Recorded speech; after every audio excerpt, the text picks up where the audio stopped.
এক ঝুড়ি পাঁচমিশালি শাক দেখলেই কিন্তু মনটা ভরে যায়। খেতে কিন্তু বেশ মজা হয় পাঁচমিশালি শাক। আমি প্রায় সময় খেয়ে থাকি। কোথা থেকে খাই জানেন? আর এখানে কি কি শাক আছে এগুলি জানতে হলে কিন্তু আমার ভিডিওর সাথেই থাকেন। তো প্রথমেই চলেন শুরু করি লাল শাক দিয়ে। লাল শাক হারভেস্ট করার পরে কয়েকটা ছোট্ট ছোট্ট লাল শাক ছিল, সেখান থেকেই কিন্তু এগুলি এতটা বড় বড় হয়েছে। আজকে কয়েক ধরনেরই শাক উঠাবো, আর এটা আমার ছাদ বাগান থেকে উঠাবো। বিভিন্ন ধরনের শাক সবজির গাছ লাগানো আছে, সেখান থেকে এই শাকগুলি কালেক্ট করব।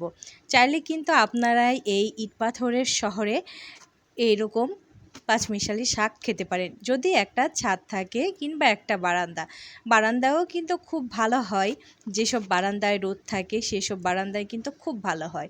তো এই লাল শাকের পরে এবার পালং শাকের কাছে চলে এসেছি। যদিও পালং শাকগুলোর মানে ঝাড় নেই, কীরকম রুক্ষ শুষ্ক হয়ে আছে, তারপরও হচ্ছে কিছুটা পাতা তুলে নিব।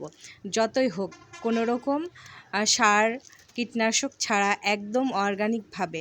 আমি কিন্তু ইদানিং আমার গাছে তেমন কোনো রাসায়নিক সার দেইই না, হয়তো বা কখনো কখনো মাঝে মধ্যে 1-1.5 মাস পর একবার করে দেই, যেটাতে প্রয়োজন আর কি। তো এই যে পুঁই শাক তুলছি, এবার কিন্তু পুঁই শাকে আমি অনেক ধরা খেয়েছি। কেন জানি না এবার পুঁই শাক তেমন ভালো হচ্ছে না। গতবার কিন্তু মাশাল্লাহ অনেক অনেক পুঁই শাক হয়েছিল, অনেক পুঁই শাক খাওয়া হয়েছে।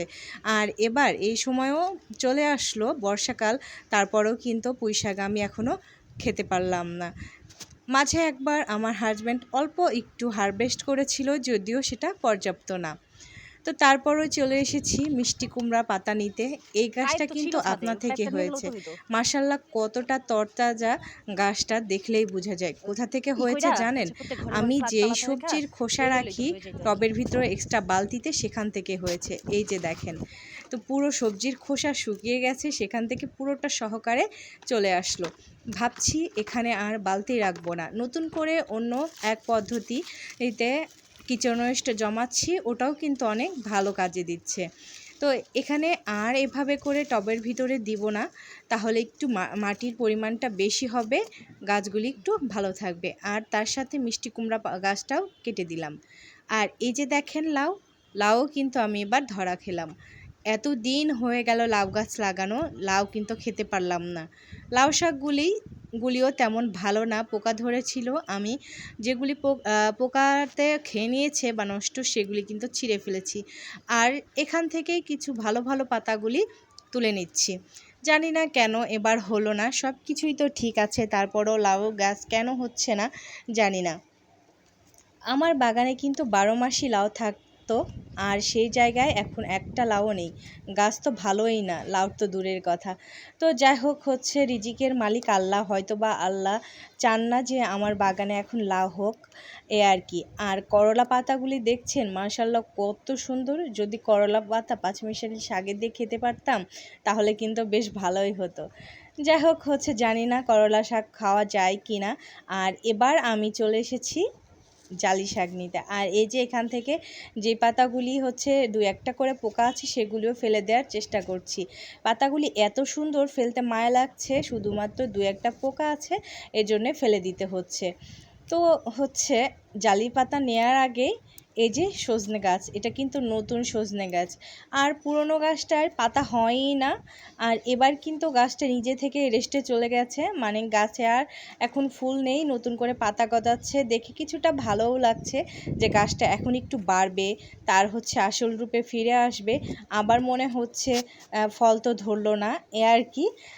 ভালোও লাগে খারাপও লাগে, এ নিয়েই কিন্তু হচ্ছে আমার ছাদ বাগানের এখন মানে কি বলবো, ভালো লাগা খারাপ লাগা চলছে। আর চালকুমড়া গাছগুলি মাশাল্লাহ অনেক সুন্দর হয়েছে। এখন পর্যন্ত আমি কোনো সার প্রয়োগ করিনি, শুধুমাত্র পানিই দিয়েছি, তাও বর্ষার কারণে পানিও ঠিকমতো লাগে না। তো এখান থেকে বেশ কিছু আমি পাতা তুলে নিব, তার সাথে কাটিংও করে দিব, ডগাগুলিও কেটে কেটে নিয়ে নিব। আমরা যারা ছাদ বাগানি আছি তারা কিন্তু এভাবে কয়েক ধরনের সবজি যদি আমরা ছাদে লাগানো থাকে মাঝে মধ্যে কিন্তু তুলে খাওয়া যায়, খেতে কিন্তু বেশ মজা হয়। আর এই যে এই মিষ্টি কুমড়া গাছটা অনেকটা কিটকিটে, মানে রোগা টাইপের, ঠিকমতো বাড়ে না। আর এই টবে আমার সজনে গাছটা আছে, তাই এই গাছটাও কিন্তু তুলে ফেলবো। আমার মিষ্টি কুমড়া গাছ চাষ করতে একদম ভালো লাগে না। দেখা যায় 1 কেজি 1.5 কেজি পর্যন্ত হয়েছে আমার ছাদে মিষ্টি কুমড়া, তারপরেও নষ্ট হয়ে যায়। মোট কথা আমার ভালো হয়ই না, তো এজন্যে আরও উঠিয়ে ফেলবো। তাছাড়া এটাতে সজনা গাছটাও আছে, ওরও তো একটা এক্সট্রা খাবার দরকার, এই জন্যে আর কি তুলে ফেলবো। আর এই যে দেখেন আপনার থেকে মরিচ গাছটা মাশাল্লাহ সুন্দর হয়েছে।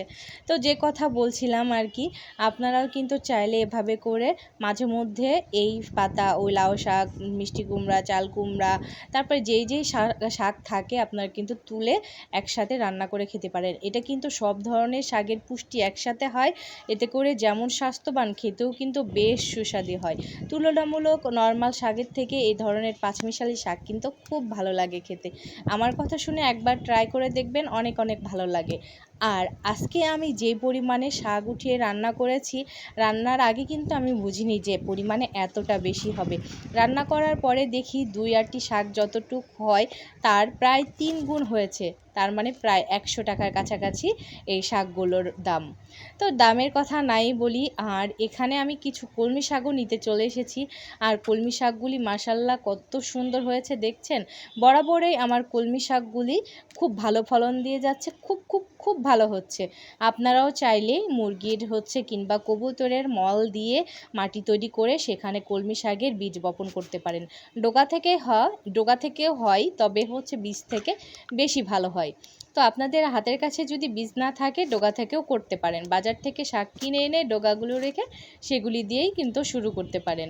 তো আমি কিন্তু প্রথমে ডোকা থেকেই শুরু করেছিলাম, যেহেতু কলমি শাক পছন্দ না, এই জন্যে বীজ কেনা হতো না। তো ওইখান থেকে একটু একটু করে যখন সিজন শেষ, সেই সময় কিন্তু বীজে পরিণত হয়েছে, ফুল থেকে ফলে পরিণত হয়েছে। আর সেই বীজগুলি আমি রেখে দিয়েছিলাম সিজনে, কিন্তু আমি ওই বীজগুলি বপন করা এত সুন্দর ফলন হচ্ছে। আমি কিন্তু এই শাকগুলি বপন করতে 1 টাকাও খরচ করিনি। প্রথমে ময়লা থেকে গাছ, সেখান থেকে ফুল, সেখান থেকে ফল থেকে আবার গাছ, এভাবেই হয়েছে।